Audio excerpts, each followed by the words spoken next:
friends, welcome to HR Preparation YouTube channel, India's first YouTube channel for HR aspirants.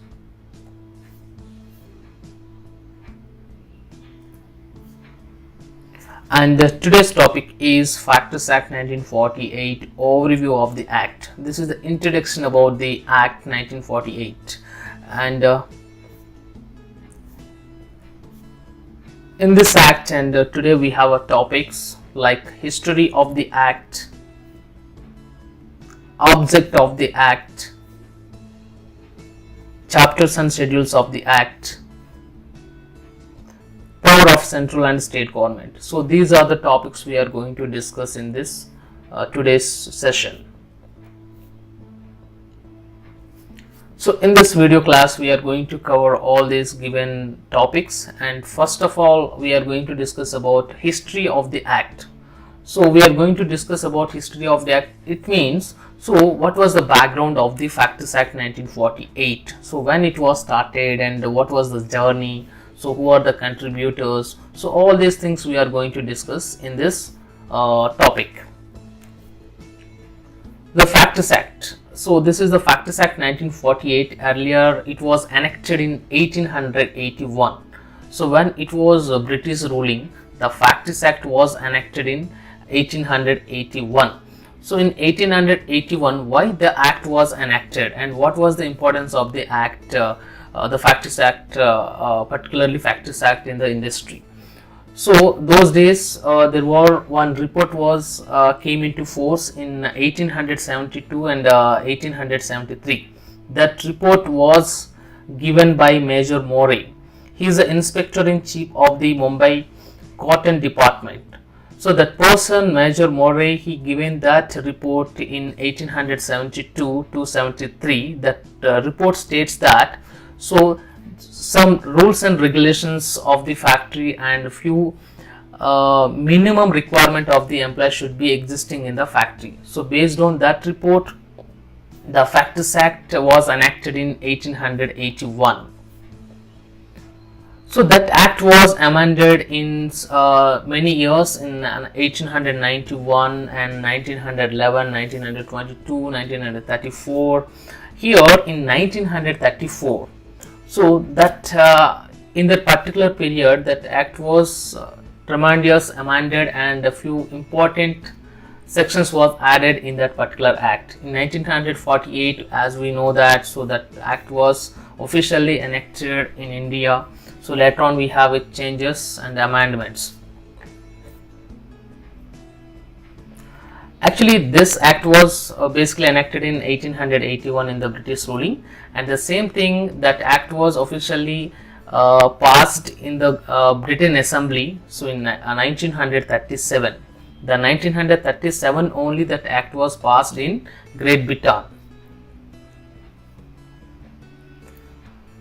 After 1948, so that Act was passed in Constant Assembly in India on 28th August 1948. 1948, the Act was passed in Assembly 28th August. The Act was received the assent of Governor General of India on 23rd September 1948. The first one is passed, the second one is received. But in 1949 April 1st only the Factors Act 1948 came into force. So officially the Act was implemented or enacted in 1949 April 1st. So after so many people knows that Bhopal gas tragedy in 1984, so many lives was lost because of that tragedy. So there was so many few changes were happened in Factors Act 1948. So in that particular period, so the major change was here. The factory can be considered. So because of the people in the organization can be considered as a factory. So in that particular amendment, if the people 10 minimum 10 people working with aid of power, then that particular premises can be called as factory. At the same time, the people 20 or more people are working without power, that can be also called as a factory. So the definition of the factory can be given in that particular amendment. Object of the Factory Act 1948. So Factories Act 1948. So what was the major object of the act is to protect the health of the employees. To protect the health of the employees is the major object of the act. And safety. So this act says that what are the conditions and what are the provisions to the employees. So these all things are given incorporated in particular act, that is called Factories Act 1948. And welfare of the people. So this act says about the people in the organization or factory, the health of the people, safety of the people, and welfare of the people. The health, this particular word or concern about all health related things can be discussed in chapter 3, the section 11 to 20. Section 11 to 20 in chapter 3 can be discussed on the health. So what is health and what are the things? So we are going to discuss in chapter 3. Safety. So this word is in chapter 4 and section 21 to 41. Section 21 to 41 of Factories Act 1948 chapter 4 is dealing with safety. So what are the safety precautions and what are the things? So everything can be discussed in chapter 4. And in chapter 4, so there were another major important part is that is called hazardous process. The hazardous process was not there in the 1948, but this was because of the amendment. So when the amendment was happened and what are the major changes in that amendment, why it has been introduced in this particular amendment, so we are going to discuss in chapter 4a. Welfare. So welfare is dealing with section 42 to 50, and in this, so who is called welfare officer, and all these things we are going to discuss, and what are the welfare provisions to the employees in the factory. So all these things will be discussed in chapter 5.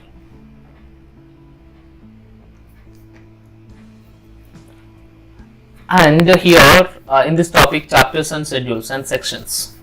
So Factories Act 1948 has 11 chapters and 120 sections. Actually there is not exactly 120 sections, so one section was eliminated. So what was the section eliminated and why it was eliminated, so we are going to discuss in further classes. And schedules. So this is the overview of the Factories Act 1948. So after this session or class, so we are going to start section wise, chapter wise in the next class. And schedule 1. Schedule 1, what are the things there in the schedule 1? List of industries involving hazardous process. So what is the hazardous process? So this hazardous process has been discussed in schedule 1 and schedule 2. So in this schedule 2, so they are discussing about chemical substances in the work environment. In the work environment, so what are the chemical substances and what is the limit for that? And schedule 3, list of notifiable diseases. So what are the diseases? So list of diseases are given in the schedule 3. So these are the schedules in the Factories Act 1948.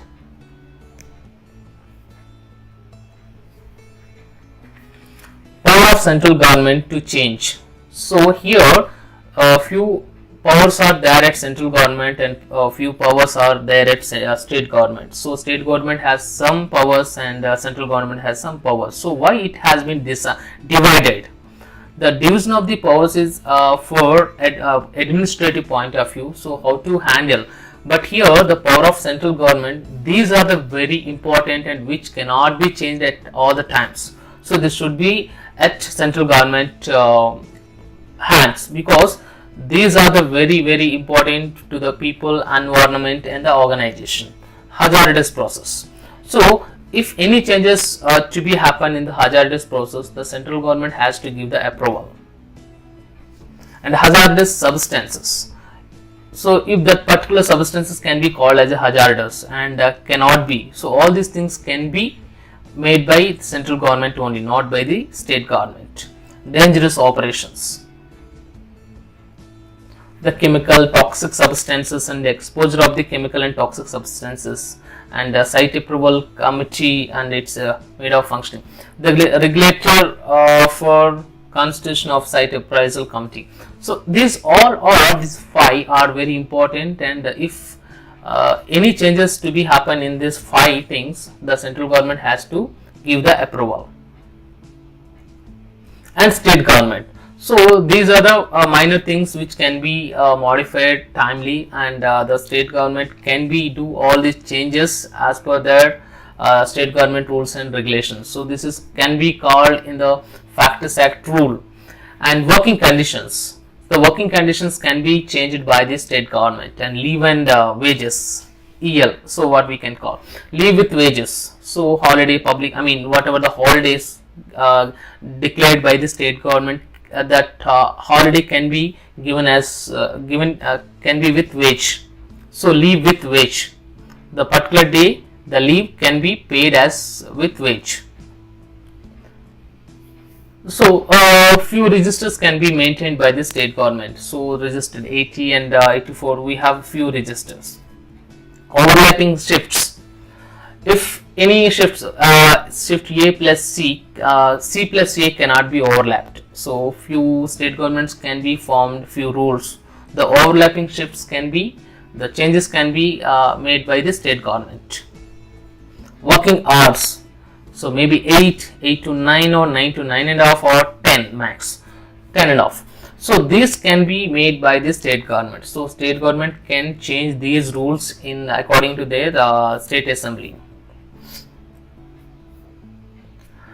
Guys, as of now we have discussed about overview of the Factors Act 1948. So history, the background of the Factors Act 1948. So what was the committee, and who was the person behind that, given the particular report, and when it was enacted, what are the amendments, what are the amendments mean, so when it was made amendments in particular years, and so many things we have been discussed.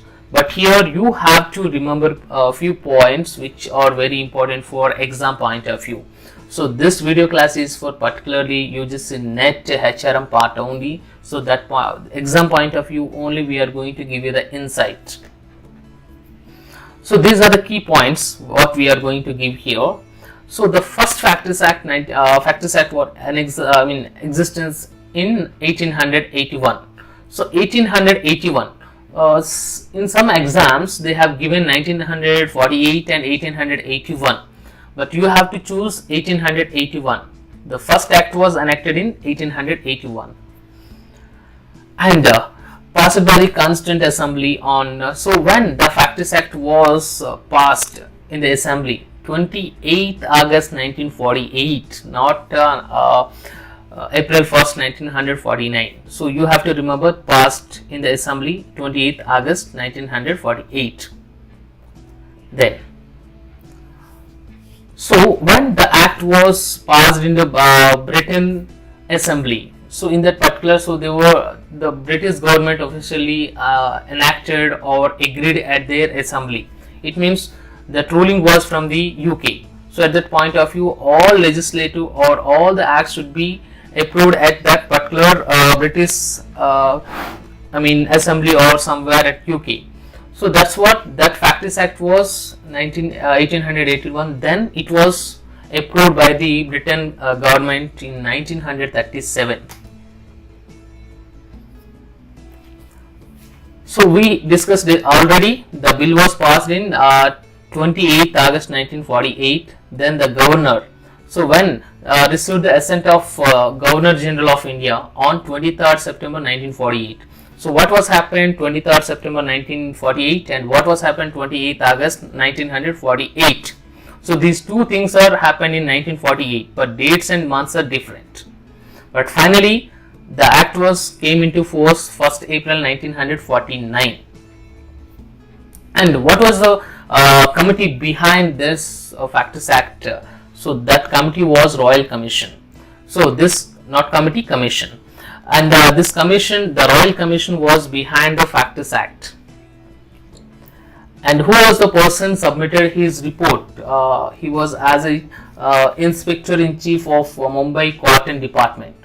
So the Inspector-in-Chief of Mumbai Cotton Department, he is Mr. Major More, and he submitted report during the year 1872 to 1873. Because of this report states that the working conditions of the employees. Based on that report only, the Factors Act was firstly introduced in 1881.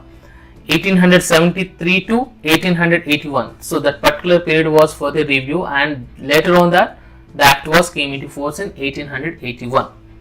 Guys, you hope you got some insight from this video class, and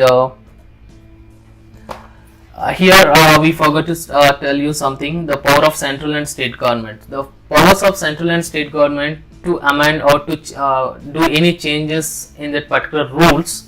So they have to follow they have some powers in that particular point. So what are the powers at central government, what are the powers at state government? So you have to just concentrate on all these things. So this is only overview, and but here few important points are there, you have to remember or you have to make in notes.